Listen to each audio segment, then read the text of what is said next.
I'm Carla Ramirez, your local South Bay Farmers agent, and I'm here today with Steve Aspel, former Redondo Beach mayor and a former district manager at Farmers Insurance. Right now, the waterfront and the Redondo Beach Pier are having a lot of litigation. Share with me a little bit of your experience as mayor and any litigious exposures or occurrences that you came across. There's a lot of things as mayor still can't talk about on the litigation for this pier, but the pier needs some renovation, and the city's a little divided on that, so it'll work itself out. And I have faith that it'll eventually be a beautiful place. With cities, they're self-insured on the litigation like that, so they spend millions of dollars on lawyers. It's not like your home or your rent apartment or something where you have liability insurance. My career with Farmers, I was there for 37 years, and I had 20 years as an agent and 17 as a district manager. Wow. And you asked about liability coverage. Yeah, some of the things you came across, your agents came across. Yeah, one of the interesting things when I was an agent, and this was way back when, I think in the early 90s, a young couple I know rented an apartment, and they didn't want to have renter's insurance. They were trying to just get by in the bare minimum and everything, right. But they were both doing well financially. So I talked them into getting a renter's policy. I said, I'm not just trying to do this for myself. You need to have renter's insurance because you can't afford to pay for all your furniture and everything like that if it burned down. So, and it has liability insurance. He goes, why do I need liability insurance? It's basically because if somebody gets hurt on your property, they're going to sue you. I don't have any guests or visitors. I don't worry about it. Anyway, at the end of the day, he bought the policy. And since he was an up-and-coming professional, he was going to make a lot of money in the future. So I got them to buy an umbrella policy for $1 million. And then we put that on their cars and their renters. And lo and behold, about 2 months later, they're going to move. Okay. And they enlisted their friends to help them move because they had pickup trucks. Okay. And one of the afternoons, they're coming down, they're moving their furniture out of the apartment. Young man's backing down the stairway with a huge couch, the kind of couch, a sofa that folds out into a bed, and they're extremely heavy. So then he trips, and there they go, end over end, and they had to call the paramedics. And this is his friend or somebody? His friend. He didn't hire him. He just had a friend. He says, oh, you know the old thing, I'll give you a pizza and a beer to help me move. Yeah. So his friend now is really injured. He had a broken back and I remember a broken leg. And at the end of the day, he's crippled. He was probably going to be in a wheelchair for a long time. So his friend filed a lawsuit against him because he wanted to be compensated. And just because they're your friends doesn't mean they're not entitled to have compensation from the insurance company or from you. He wants to be compensated. Well, even though he's your best friend, you still owe them.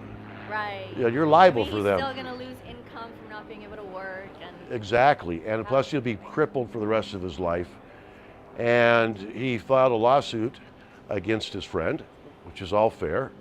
And Farmers Insurance ended up paying out about $1 million on the claim. Wow. And had he not had that renter's insurance, he'd be paying it still 20 years later. And the umbrella, because renters only goes to $500,000. Exactly. So you really need that umbrella for that extra million, $500,000. Good. That's why you're the professional agent here, because you have to have the umbrella. So you did a good job. And the problem with, when you go to deal with friends on insurance, sometimes they think, well, I don't really want to buy insurance from you because you're my buddy. Right. But you have your friend's best interests at heart. And actually, when you're friends with your clients, you know a lot more about what they actually need, because there's a lot of exposures as clients they don't disclose to you. Exactly. And only you as a friend know that they really have that exposure and should get that protection. That's a great point, because strangers will not disclose everything. Yeah. You're still a stranger to them. Not going to tell you about the $5 million they inherited that's in the bank. Exactly. But your friends, you know them and you want to take care of them. You know how many kids they have. Exactly. What homes they have. Exactly. It's much easier to insure my friends. Actually. And sometimes agents with their friends don't want to pry too much or oversell. But in this instance, when I did this for this guy for the renter's insurance, he was very, very thankful at the end of the day. In those days, a renter's insurance probably cost $80 a year. and it wasn't like he was Oh, wow. going to break the bank. Although it's very economical now, it's only $130 a year. It's inexpensive and a good Economic. value. Yeah. But it's just liability exposure is everywhere we are. We're walking the pier. We could trip on one of these cracks and have a claim against the city. You could visit somebody and their house and their dog could bite you. You could have there's no end in the potential claims on a liability. You know, if you have a house, you could have a fire and it stops at whatever the value of the house is. They rebuild the house or renovate it. On liability, it's whatever a judge may decide to award or a jury. So I've seen dog bites turn into $200,000 claims. Little bitty dogs. Me too. Yeah, and I had one where my dog bit my neighbor right in the bottom, right in the butt. She had 3 stitches. Yeah. So at the end of the day, you need to have a lot of liability insurance because, you know, they can go after you forever and ever and ever. Right. So my dog is a husky, and I actually had a dog bite claim. She Fortunately, did. Yeah. it was a dog she bit, not a human. So here's the discrepancy in this liability. Dogs are considered property, so it's property damage. Exactly, yeah. Versus humans, which would be bodily injury, which is almost limitless how much they can collect. On property, you can only collect the replacement of that property loss. Fortunately, she could not sue for more than the cost of the replacement of that dog or its medical bills, which actually went into the tens of thousands because it was in the hospital for quite a while. And the company still paid. The company paid out of my property damage liability. Right, but see, it's a finite amount of money when you have an animal or a piece of property. But with a human being, it's not, yeah. exactly. The goal is to get old someday. They want to get old profitably without losing everything. And that's why you have an insurance company like Farmers to take care of those situations. A question I get asked a lot is commercial versus personal liability. I've gotten asked, I'm volunteering for this organization. Is that going to be covered on my homeowner? Do I need to take out a commercial policy? So defamation of character right now is a hot topic, right? It comes into play in commercial, political, it comes into play personal. Well, I had a personal defamation of character claim where one of my clients said something bad about his kid's hockey coach.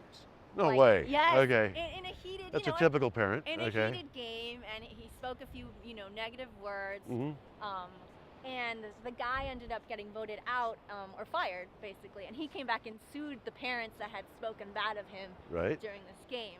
Defamation of character. So that was covered on his homeowner's policy. Correct. So homeowners is where you get your personal liability insurance, including personal injury coverage, and so fortunately that was paid out. Over $30,000 was the settlement they gave him. Right. That's not including legal fees. Although the legal fees are probably The more, legal fees way were more. much more.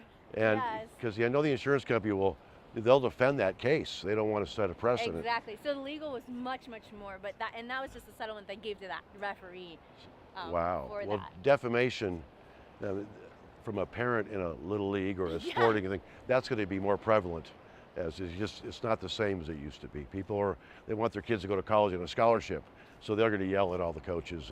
This client asked me, I'm volunteering for an organization. Is that commercial liability or personal liability? Well, so there's 2 things that matter. One is the subject matter related to your work, to the work that you're doing and volunteering on, or is it a personal issue? So that's where the discrepancy is. So even if you're in a voluntary group, if they're working on like a campaign, let's say against the waterfront or whatever, exactly. If the nature of the lawsuit is coming in saying you're defaming for that content having to do with this group's intent, basically that will be commercial. So that would need to they would have had to have taken out a commercial officer's public official's liability insurance to cover that. Versus if this voluntary guy is individually maybe defaming one person, outside of the scope of what that group is doing, then that would be covered on his personal homeowner's policy. So whether it's personal or commercial depends on the content and how it relates to who you're working for or what you're doing. Well, you know your stuff here. This is great. It's amazing. If you're an elected official and you get sued, the city does pay for your legal fees. That would be commercial. Unless it's out of the scope of your duties as a mayor or a council member. So if you defamed your daughter's coach even while you were working, that's still a personal It's still a matter. personal liability, exactly. When you're a volunteer, let's say you belong to a Kiwanis or a Rotary or something, they usually have a liability policy in that club. They should, They but should. not all clubs have them, and because they think they're not exposed, but they are. And if you're going to volunteer for an organization like that, you should definitely make sure they have that policy in place. And if they don't, you can have your own insurance and you'll be covered as a backup. Not if it's in the content, the you scope corrected of me the right work there. they're Okay. doing. So you definitely want to make sure that that organization has a line of defense, because there you go. If it falls commercial, it will not be paid out of the personal. See, it's amazing. You can write a book on things I don't know about insurance, I think, so as the longer I'm out, the more I forget. It's funny. But the thing about farmers, which I always sell people on, and especially my job was to recruit people and to be agents, is that we have agents that actually care. We were talking earlier about you're their friend. Yes. And I was talking to some people yesterday afternoon at the Elks Lodge right around the corner here, and their kitchen had a small leak in it about a month ago. It came through the wall, and as they opened up the wall, they found out it had been leaking for a while. And now the whole kitchen's being torn out. It's going to be a major undertaking. And the reason she's talking to me about it is because they have USAA, and they don't have agents. Right. So she said, I can't get any answers, nobody's helping me. And I said, see, you might have saved $20, but you didn't have the agent. Especially if you're a business owner, you need someone to consult.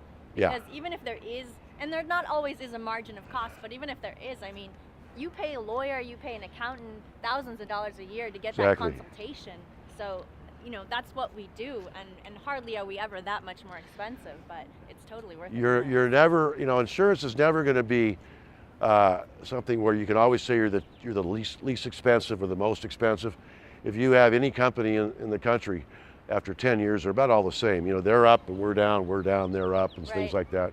So you got to go with an agent you trust, and it's all about the agents like you who make the company happen.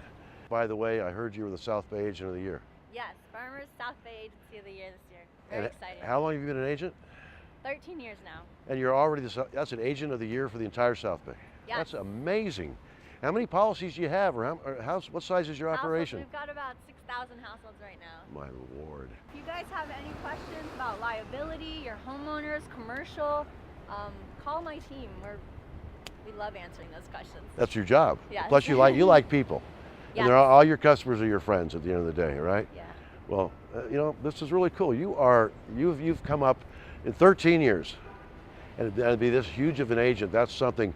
I was never close to that as an agent after 20 years.